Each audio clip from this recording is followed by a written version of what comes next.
Welcome to Sense of Style. My name's Stuart. Thanks for tuning in. Today, we're talking about underrated fragrances. Have you ever felt underrated? Have you ever felt underappreciated, unloved? I know I have. Well, I've been overrated too, many times. And for me, it kind of evens out a bit. But for these fragrances, all 10 of them, I think, either by the public or by the YouTube fragrance community, don't get enough love. So today, they get a little bit of love.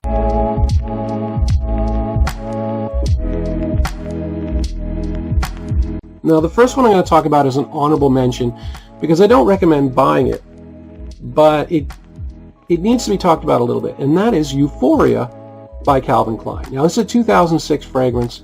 It's ginger and pepper. I don't recommend buying it because the performance is terrible. Like, it's really bad. You get an hour, maybe two, and no projection. But I think it's underrated as a fragrance that you can use just to freshen up. Like, after the gym, I normally wear Eau de Cologne Imperial by Guerlain because it's like bright and fresh. And I think if you treated this like an Eau de Cologne, it would be worth a buy. Now, here's the thing. It is a fragrance that grows on you. It is not something that you're going to like right away. I had a body spray of this. That's why I first got it. And the first time I smelled it, I was like, oh, it's great. It's a nice fragrance, but, nothing special. And after 3 weeks, I went out and I bought this because I liked it so much. And then I was worried that that might run out. And then I went out and bought this. So now I got 2 bottles of this, a hell of a lot. And that's because I really like the scent. And I think the fragrance itself doesn't last, but the scent itself is underrated, and it's not something you're going to like right away. Now the real list. This is Dark Rebel Rider by Jora Mihail. Imagine having a kid and then having a second kid. That first kid is going to get half the attention that they had from the beginning, right? Well, this Dark Rebel Rider also sort of is paired with Dark Rebel, so I find most people don't talk about them together. They usually kind of split it up, and the attention kind of gets dispersed a little bit. And what I like about it is it's original. It's very different. I have tons of fragrances. I've tried tons, but I've never smelled anything like this. And actually, the smell is very similar to the way it's packaged, and sometimes that doesn't happen. But, this guy comes with a little leather jacket here, and that's pretty much the fragrance that you would wear if you were wearing a leather jacket. Like if you're going to the pub, or you're going out to play pool with your buddies and wear like a leather jacket, this would be perfect for it. And it is a leather fragrance. There's lots of leather, but there's lots of resins in it as well. So it can be like a little boozy, a little smoky, definitely a little intoxicating. And that's kind of like when you would be using this, when you're intoxicated. Anyway, it's a lovely fragrance. It's original. I really like it. I think another reason why it's underrated is John Varvatos went bankrupt, and you couldn't get this for a while. And then it came back a little bit more expensive, still worth it. And so, yeah, when things go away, people get scared and they lose their attention on them. But, yeah, I really like this one. I definitely think this is underrated. To go in a completely different direction, this is Banana Republic's Dark Cherry and Amber. Now, Dark Cherry and Amber is pretty much exactly what it says. It's very dark, fruity, with like subtle sweetness. Not tons of vanilla, a subtle sweet scent. And actually, it has been compared to Baccarat Rouge 540, and that's actually the only time I've ever heard it discussed on YouTube. Was on a video. One of the big YouTubers was talking about fragrances that smell like Baccarat Rouge 540, and this one was kind of like the one that finished last. And I'd never smelled Baccarat Rouge 540 before, and I got this, and I tried it, and it is unisex, so it's a little feminine.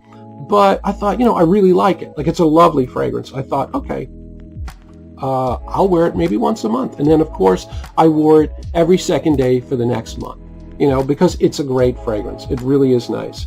And I don't think it'll be for, like, guys that prefer masculine fragrances or masculine notes. But it does seem to have increased in popularity, too, because it's about $70 now, which is like $25 more than what I paid for it. So, yeah.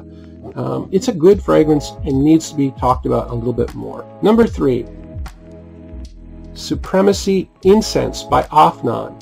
And this is a clone of the Blue Beast, which is Interlude Man by Amouage, and the Blue Beast has a reputation of being an absolute performance monster, 24 hours. It's a 1 or 2 spray fragrance. Now this isn't quite that, but this is like 8 to 10 hours easy, and I only use 3 sprays because I don't want to choke everyone else out, because this is potent. Like, I don't even know how long this lasts on me, because I will only do 3 sprays, and normally I do 5 or 6. But yeah, when I put this one on, it's just like overwhelming. The sillage and the projection is unbelievable. I get at least 2 to 3 hours with 3 sprays. I have smelled Interlude Black Iris, so I have an idea what Interlude Man smells like. The heavy incense, and this smells very, very similar, except without the iris. It's a great smell. This is not a blind buy, though. This is a love it or hate it type note. Incense is kind of smoky and dark. But yeah, I have heard a little bit about this, but not much. But for the price, the performance, and the scent, and the fact that it's a really good clone, I think it deserves a little bit more attention. Number 4, this is Coach for Men, and this is like the little brother of Ultramil by Jean-Paul Gaultier. Now, when I say little brother, I'm talking in terms of performance, not in terms of scent or quality. This has a reputation as being somewhat of a weak fragrance, and I guess for the price range, which is like lower middle, it should have a little bit more performance. Ultramil has massive performance, 8 to 10 hours, no problem. The thing is, though, I see Ultramil, or I did for a while when it was hot, on every single date night video, and I've never seen this.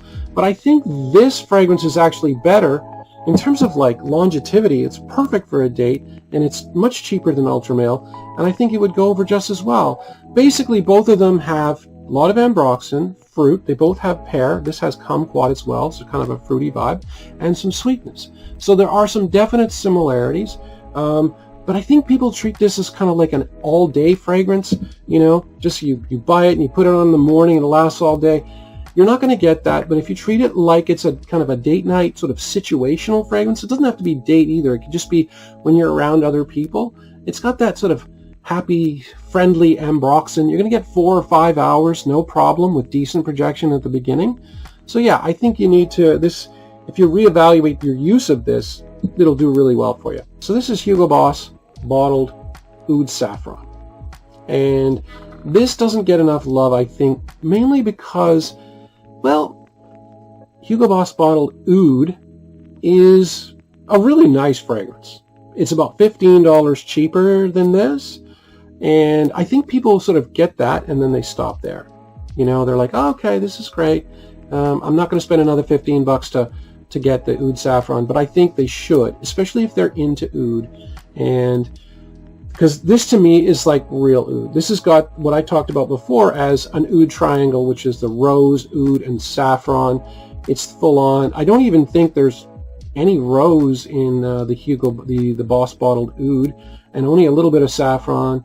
But this is like the full experience, and this is packed with saffron. It's a gorgeous fragrance, and this is one that the more you wear it, the more you'll like. It's a good learner oud fragrance, like for getting hardcore into oud. So to me, that is more of a, I'm not going to say niche-like oud, because, that's overused, but yeah, definitely a higher quality fragrance, and if you really do like oud, I would go with the Oud Saffron over the Boss Bottled Oud.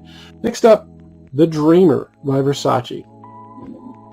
Now, the Dreamer is the one fragrance on this list that gets tons of attention from the YouTube fragrance community, like tons. Both Jeremy Fragrance and Ashton from Gen Sense talk about this quite a bit. It's the consumer that does not tend to give this a lot of love, because you can get 100 milliliters of this for $30 at the discounters, and really this, in terms of quality anyway, I believe is a $50 to $55 fragrance. But I think I know the reason why people are not buying this in large quantities. It is a tobacco fragrance, sort of. People are used to like pipe tobacco or leaf tobacco in large quantities with a lot of honey or vanilla. This is tobacco blossom, so it's the flower on the tobacco plant that gives off little hits, little puffs of tobacco, but not the same kind of tobacco. And then in terms of usage, there's not a whole ton of vanilla or honey in this. It's mostly like a subtle sweetness like amber. So it can come off as a little dirty at times, but The iris in this is unbelievable. I can't believe you can get iris this good for $30, and I think it's a high quality fragrance. Okay, next up is a fragrance that none of you will ever have heard of probably, and I hate that. I hate watching videos where I don't know the fragrance. This is Antonio Banderas Antonio. Now there's no actual juice in here. I decanted it into this bottle, and this is the problem. Like, this is a fantastic fragrance, but they had production issues, and I bought 2 bottles of this, and the atomizer came off literally in the first week for both of them. So the only reason you haven't heard of this, it's been discontinued because the atomizer kept breaking. However, it's really unfortunate because this won a Fifi Award in 2007. It's a phenomenal office fragrance, and anything outside of like Terre d'Hermès or something in the house of Prada, this is fantastic. Best woody fragrance for the office I've ever smelled. So it's got cashmere in, and it's got balsam fir. So it's kind of like musky woody with some like fir tree, like piney kind of quality, and it's just gorgeous. It's just gorgeous. But yeah, the production issues really hurt it. You still can get it in Canada. Some of the Rexall still carry it. That's where I got this for my 10% of my audience that's Canadian. But yeah, I think another thing that put people off with this one is Antonio Banderas. It's like, oh, it's just a celebrity fragrance. But here's the thing about Antonio Banderas. He went to perfumery school for a year in London. Like, he takes this stuff seriously. He worked with Puig. I'll put it on the screen. It's a big fragrance company, very closely. And he is not your typical celebrity when it comes to fragrances. He takes his stuff really seriously. And he's not like Bieber or Ariana Grande who just put stuff out. No, he knows his stuff, and he sure did a good job on this one. Now, what sounds really good? A fragrance from 1934 that's synthetic and is from a niche house. Sound great, huh?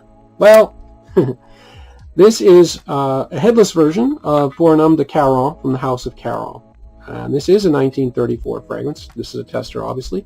And it sounds bad on the surface, but really it's not. The house of Caron is a niche house, but it's an inexpensive one. Very inexpensive. So it's totally within the price range. So it is from 1934, but it does something very simple that you could pretty much do at any time. What this is basically just tons of lavender and tons of vanilla. A little bit of musk, but mostly just lavender and vanilla. The lavender is kind of an herbal note. It's a little bit sharp at times, right? And the vanilla is not used the same way we normally use vanilla. The vanilla in this is used to sort of smooth out the lavender. So basically the feel that you get from this is kind of like a really nice, good quality lavender soap. And that's really what it smells like. It smells like lavender soap. So if you like lavender, you'll love this. And so, yeah, it's one of the fragrances I have that you can actually wear at work, even if they don't allow fragrances, because nobody in their right mind is going to smell this, as long as you don't spray too much and think that you're wearing a cologne. It just smells, you just smell clean. And, yeah, and actually, I don't know why, but it does smell synthetic. Doesn't bother me. Normally, I hate synthetic smelling fragrances. There are some really iconic fragrances that I won't wear because they're synthetic. That one, it doesn't seem to bother me at all. Maybe it's the nature of the fragrance. Next up, we've got Prada Amber Pour Homme Intense. This one has the highest rating of all Prada fragrances. And I knew this for a long time. And actually, I did a video on this, a review, a while ago, because I'd never seen anyone talk about it despite its high rating. So it's like the YouTube community wasn't giving this any love, but you guys were, because, you know, obviously it's getting voted, it's getting purchased. And this to me is just, it's a classic fragrance. Probably my second favorite, maybe even first favorite Prada. Basically, the Amber Pour Homme line is saffron and myrrh, like those are the notes that are propped up. And the Amber Pour Homme, the regular one, is heavy on the saffron, and this one's heavy on the myrrh. So this one's darker, richer, just very elegant. There's a very elegant, really nice smelling fragrance that you can, and I think too, this one is a little bit more versatile. You can wear it in more places than the Amber Pour Homme. And finally, I have got La Nuit de l'Homme Eau de Parfum. And this one is really overlooked. The rating on this is just ridiculous. It's like below like 377 or something. That's crazy. This is a high quality fragrance. it's the same old story that happens all the time. People went looking for this, which is La Nuit de l'Homme, which has been watered down. They went looking for this, and they got something slightly different, and so they voted this down. And unfortunately, this is a much better fragrance than what people give it credit for.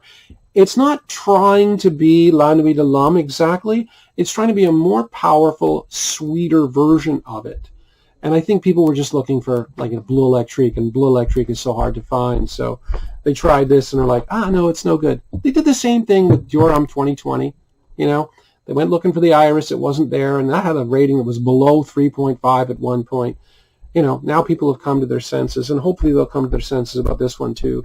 Because, yeah, it's got tonka and leather to go along with the La Nuit de l'Homme DNA. And so it does come off sweeter, but it's a great fragrance unto its own. So hopefully I've given these guys enough love, and hopefully there's something there to interest you. And thanks for watching.